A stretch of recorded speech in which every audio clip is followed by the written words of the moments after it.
Может быть, женщины чуть-чуть сами изменились. Вот мы, допустим, нас воспитывали чуть-чуть по-другому. У нас действительно было равенство. У нас не было, не делили нас мальчики и девочки. У нас были ученики, студенты.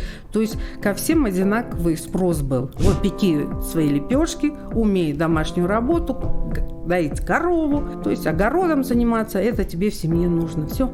Вот я училась. Для чего государство вложило в меня вот столько затрачено денежных средств, да, на обучение преподавателям, да, чтобы нас обучали. Потом, чтобы сидеть дома, это может быть первое сначала, ой, девчонка пришла. Потом, когда ты проявляешь свои навыки и знания, к тебе по-другому начинают относиться, уже как к специалисту.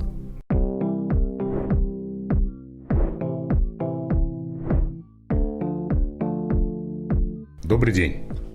Это очередной выпуск подкаста из цикла «Гендернетика» от Академии трех медведей. Сегодня ведущий я, Искандар Мирзганиев. Напомню, что в Таджикистане при финансовой поддержке Азиатского банка развития реализуется программа по развитию сектора энергетика. Одним из ее компонентов является укрепление потенциала, включая расширение участия женщин в деятельности энергетического сектора. До этого мы много говорили о работе женщин в таком традиционном мужском секторе. И забыли о главном вопросе, который, кстати, нам напомнили наши слушатели. А как женщине, будучи в таком сложном секторе, как энергетика, совмещать работу и семью? Сегодня у нас в гостях начальник управления по межгосударственным перетокам энергокомпании «Барки Тоджик» Мархабо Кинджаева. Мархабо Хатамовна, здравствуйте. Добрый день. Вы, так же, как и наши предыдущие героини, заканчивали политехнический вуз. Да. Это еще было во времена Советского Союза. Сложно было учиться тогда? Учиться, как везде, тяжело. Но зато потом в бою легко. В учении всегда трудно. Поэтому, да, было тяжело учиться, но ничего, мы учились и закончили. А какой, просто интересно, в то время какое количество было, если мы возьмем в процентном соотношении девочки и мальчики именно на вот этих факультетах? Вот я училась на энергетическом факультете, и у нас было 50 на 50. У нас очень в нашей группе, русской группе, было много девушек, очень. Это единственный факультет энергофак, где было много девушек. Потому что на других факультетах Таджикского политехнического института, в принципе, абсолютно не было девушек, все парни. После того, как вы закончили, вы сразу пошли работать. Ваша первая должность была, если не ошибаюсь, вы работали на кабельном заводе, да? Да. Это после окончания вуза, в то время, организации, предприятия, они приходили в институты и отбирали себе специалистов, то есть покупали. Рекрутировали, да, заранее? Да. И вот нас 2 девушки было еще. Нас взяли туда в отдел энергетика кабельного завода. Так как там должность одна главного энергетика, поэтому нас, назначили мастерами сменными в цеха. И мы там начали свою трудовую деятельность. Сколько вам тогда было? 22 года. В 22 года вы пришли на кабельный завод, в мастерские, в цеха работать. Не страшно было?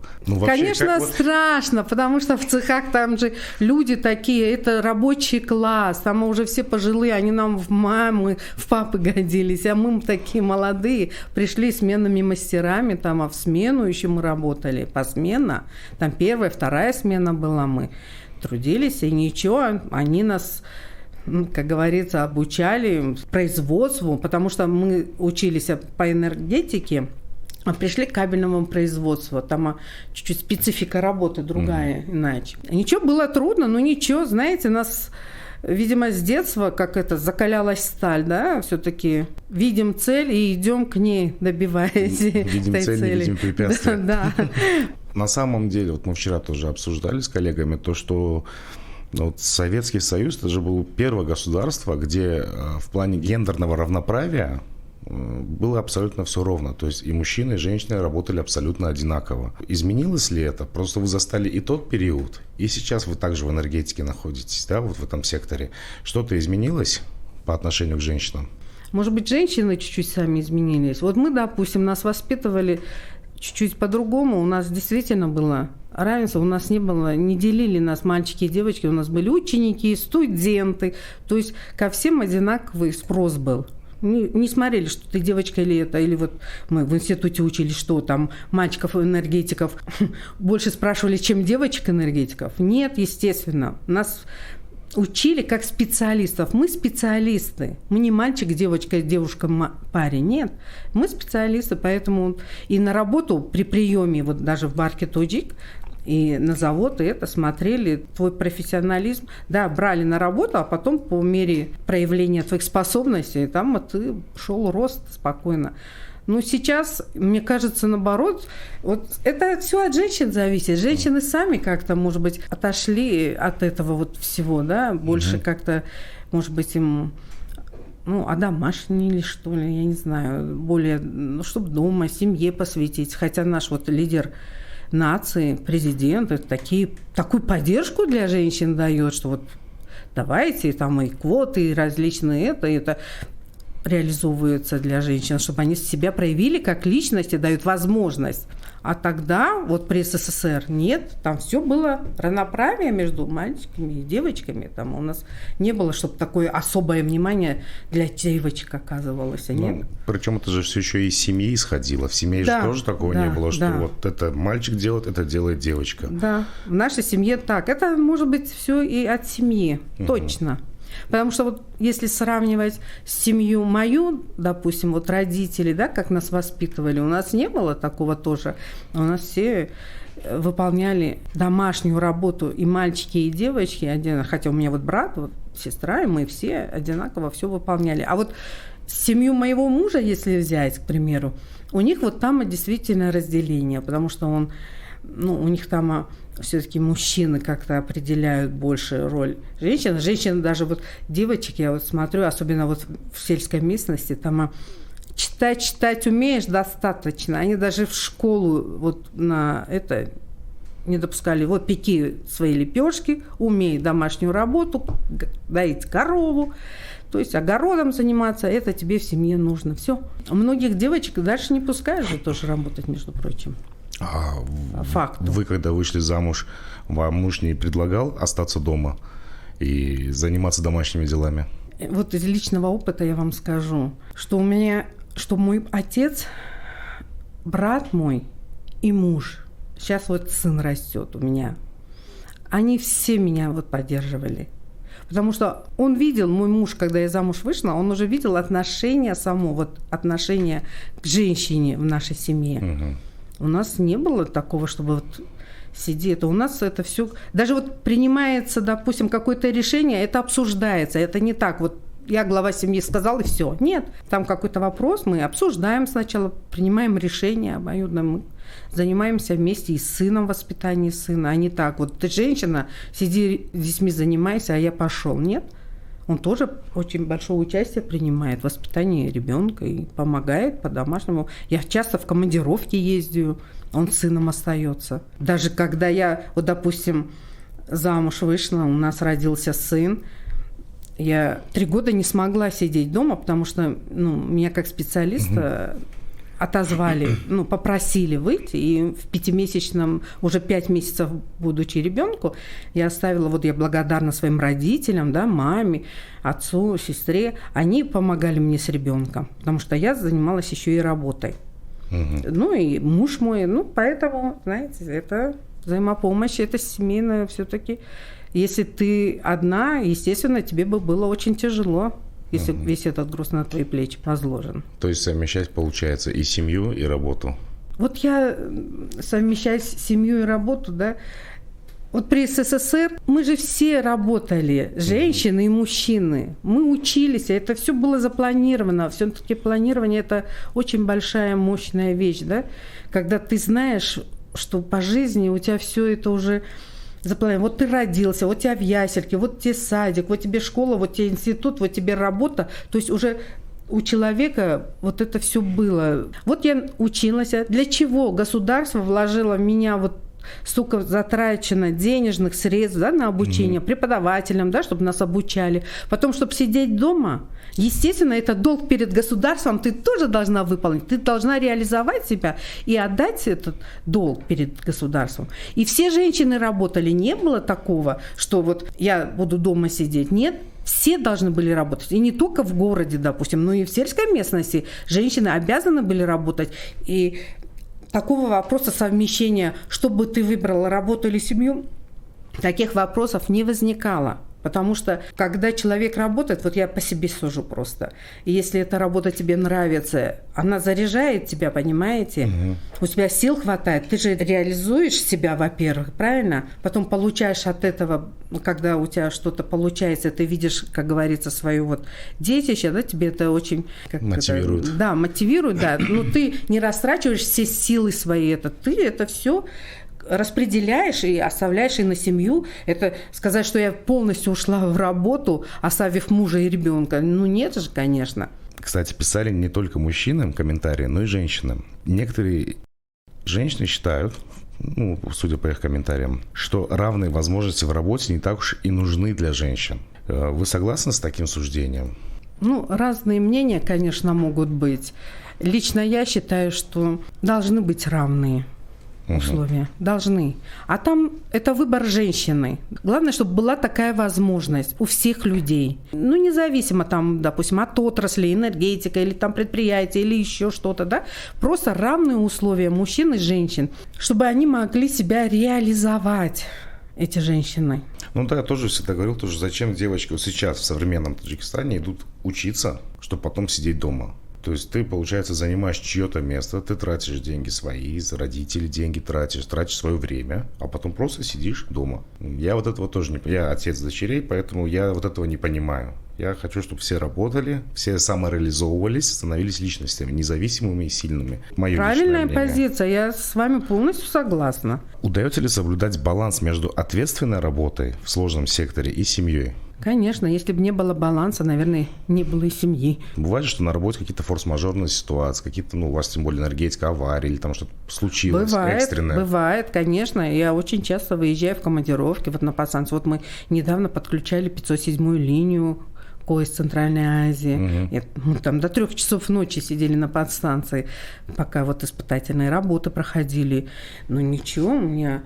Муж был дома, он смотрел за сыном, ничего, меня встречали, ждали. Это, понимаете, это все от семьи зависит, видимо. Как в семье у тебя. Вот я, допустим, знаю людей, у которых муж, он категорически против, чтобы жена его работала. Хотя вот я такие вещи вообще не понимаю, почему нет. Это же и она сама себя реализовывает, и еще и материально все равно, и помощь в семье. Не просто сидит она в закрытом, замкнутом пространстве, чтобы... Ну, я не знаю, как-то вот, мне кажется, все-таки это неправильно чуть-чуть, когда мужчины своих жен держат заперти. А перед вами когда-нибудь вот личный выбор стоял делать карьеру или посвятить себя семье? Понимая, что у вас счастливый брак, у вас прекрасная карьера, но не было такого желания, что вот все, я хочу быть с мужем, я буду сидеть дома, я вот все, занимаюсь домом. Такого сказать бывало? Нет, у меня такого никогда не было. Наверное, потому что я люблю свою работу. Мне эта работа, понимаете, в радость. Да, говорят же, что работа должна быть хорошо оплачиваемым хобби. Тогда ты не будешь от нее уставать. Хочу еще прочесть комментарий от нашей подписчицы. У женщины, которая работает в конце дня, нет сил давать любовь своим детям и заботиться о семье. Зачем мне быть наравне с мужем? Ну зачем это мне? Это правда, что сил не остается на семью.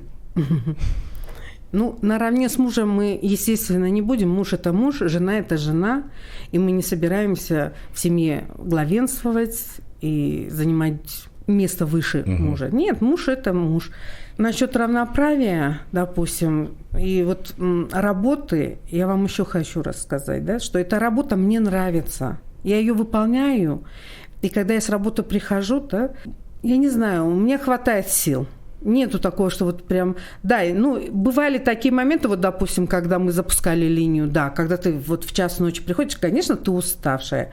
Ну, ты отдыхаешь, тебя же семья поддерживает, ты же чувствуешь со стороны. Но это не каждый день же такие ситуации, правильно? В основном-то у тебя идет все по графику твоему, как ты работаешь, это. Ну, я не знаю, мне кажется, это от самой женщины зависит. Она должна свои силы распределять на работу. Это. Ну, раньше в советское время, вы извините, я еще раз вот повторюсь, да, у нас такого не было, или вот посвятить, или уставать, или нет самого. Везде 8-часовой рабочий день был, все женщины работали, и все занимались семьей вместе с супругами своими. Все успевали, и ничего, и дети выросли. хорошие какие, грамотные. Выучили их. Вот еще один комментарий, но уже от мужчины.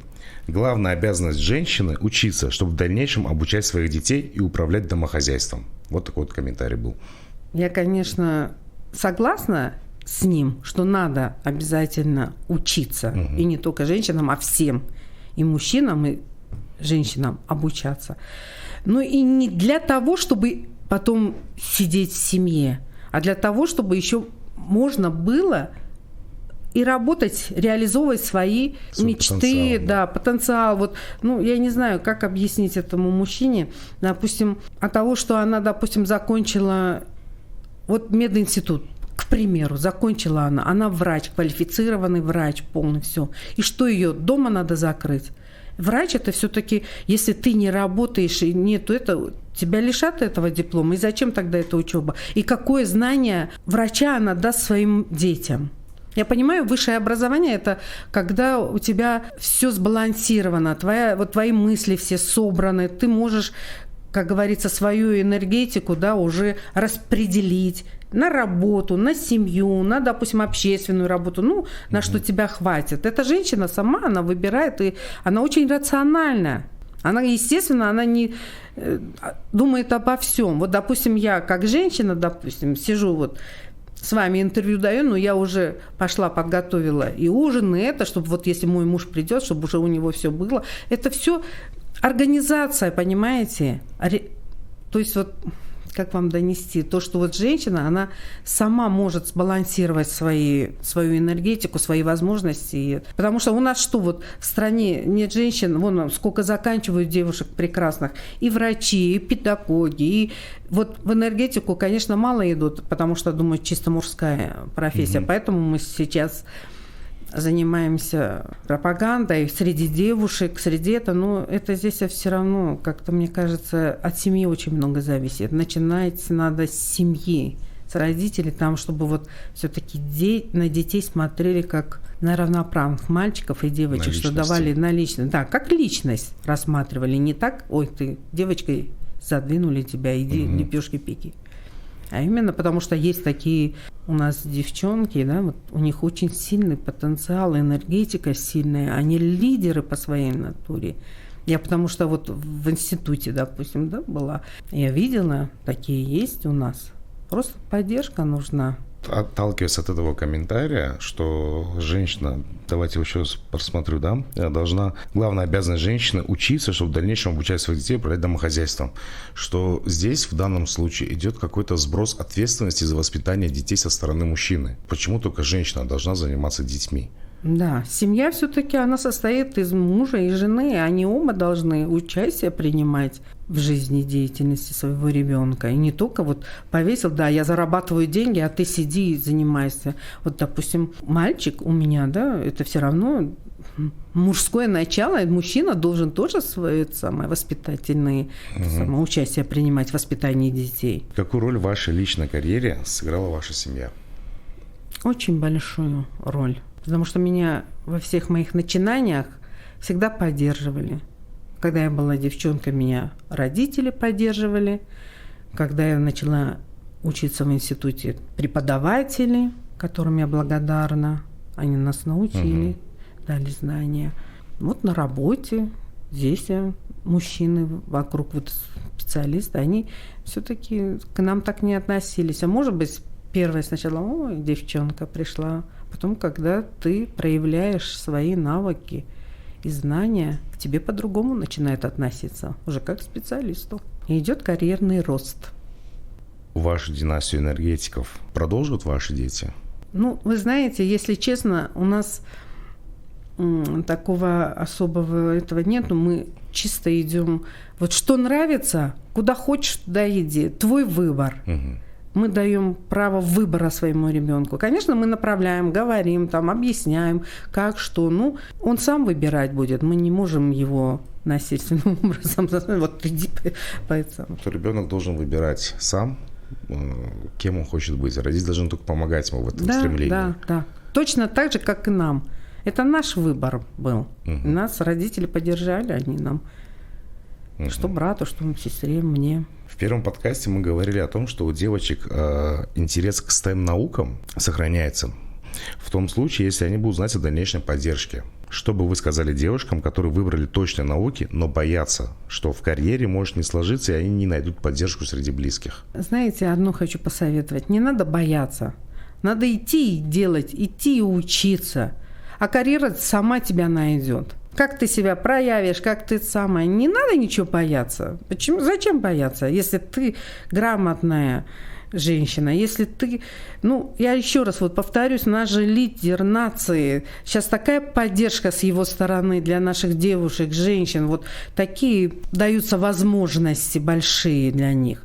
Это со стороны руководства страны. Это не просто так. В советское время мы все равны были. У нас не было там выделения. Девушек давайте вперед. Нет. Кто нормальный, хороший специалист, он сам продвигался. Понимаете это? А здесь сейчас обратили внимание же руководство страны именно на нашу женскую половину. Поэтому, мне кажется, бояться не надо. Надо идти учиться, и работать, и укладываться по полной уже. А их родителям вы бы что посоветовали? А родителям я бы, посоветовала все-таки... это дети же наши. Поэтому, мне кажется, их выбор, их начало надо всегда поддерживать. Я понимаю, может быть, некоторым родителям не понравится выбор их ребенка. Но это его же выбор, это его жизнь. Мне сын так говорит. Это же моя жизнь, говорит. Что вы, мам? И я согласна абсолютно. Я с ним согласна. Действительно, что тебе нравится, туда пусть идет он. Но потом не плачь. Нет, я так... Мы сделаем все возможное со своей стороны, как родители, чтобы он, не оступился. Будем его, конечно, поддерживать во всем, чтобы он в прямой линии не свернул куда-нибудь. Спасибо большое, Марфуха Атамановна, за беседу и за такие классные инсайты. Спасибо, очень было приятно с вами общаться. Взаимно. Спасибо.